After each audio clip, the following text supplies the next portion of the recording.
د مالیې وزارت د ملي بودیجې لوی ریاست د مالی چارو او عامه لګښتونو قانون او د افغانستان اسلامي امارت د لوړپوړو چارواکو په هدایت د 1401 مالی کال د مدني کال بودیجې سند چمتو کړ چې خوشبختانه د افغانستان اسلامي امارت د کابینې له لوري تایید او د عالیقدر امیر المؤمنین حفظه الله د فرمان له مخې تصویب او منظور شو. د روان کال په پیل کې ټوله ملي بودیجه 211.4 میلیارډ افغانۍ اټکل شوې وه چې د دې جملې څخه 203 میلیارډ افغانۍ لوړه بودیجه او 22.9 میلیارډ افغانۍ پراختیایي بودیجه وه. خو د یو شمېر ادارو د اړتیاوو په نظر کې نیولو سره د نیمایي کال بودیجې له بیا کتنې وروسته د بودیجې ټوله کچه 219 میلیارډ افغانیو ته لوړه شوه. د شروع د کال بودیجه چې زموږ 211.4 میلیونه افغانۍ اټکل شوې وه،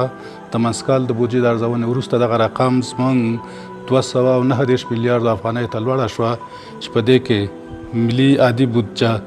زموږ د 203.4 میلیارډ افغانۍ چې اټکل شوې وه 210.4 میلیارډ افغانۍ ته لوړه شوله چې مخکې مې یادونه وکړه چې تقریبا 7 میلیارډ افغانۍ زیاتوالی ښیي. همدغه رنګه پرمختیایي بودجه چې زموږ د روان کال په شروع کې 29.9 میلیارډ افغانۍ اټکل شوې وه، د دې کچه 28.5 میلیارډ افغانۍ ته لوړه شوله چې 650 میلیونه افغانۍ زیاتوالی ښیي. همدارنګه د نیمایي کال بودیجې له بیا کتنې وروسته له کورنیو عوایدو څخه د ملي بودیجې تمویل 198.7 میلیارډ افغانۍ ته رسیدلی چې د اټکل شوې شمېرې په پرتله 12 میلیارډ افغانۍ زیاتوالی ښیي او د بودیجې کسر هم د کال په پیل کې د شوې وړاندوینې په پرتله 4.3 میلیارډ افغانۍ کم شوی دی. همدارنګه د 1400 مالي کال د بودیجې کسر چې د کال په شروع کې 4 میلیارډ او 200 میلیونه افغانۍ اټکل شوی و، لیله الحمد منځ کال د بودیجې په ارزونه کې دغه کسر موږ راټیټ کړ 40 میلیارډ او 300 میلیونه افغانۍ ته چې په ټوله کې زموږ کسر 4 میلیارډ او 300 میلیونه افغانۍ